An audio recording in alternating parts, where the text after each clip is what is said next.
মুলাদিতে দিনমজুর আনোয়ার ঢালিকে হত্যার বিচারের দাবিতে এলাকাবাসী ও আত্মীয়স্বজনদের মানববন্ধন। মুলাদি থেকে আমাদের সিনিয়র রিপোর্টার মনিরুজ্জামানের পাঠানো তথ্য ও চিত্র।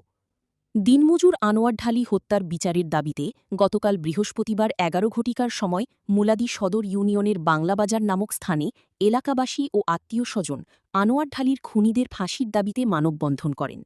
এলাকাবাসী দাবি করেন, যদি খুনিদের ফাঁসি না হয় তাহলে এলাকায় আরও অন্যায় ও খুন-খারাবি বেড়ে যাবে।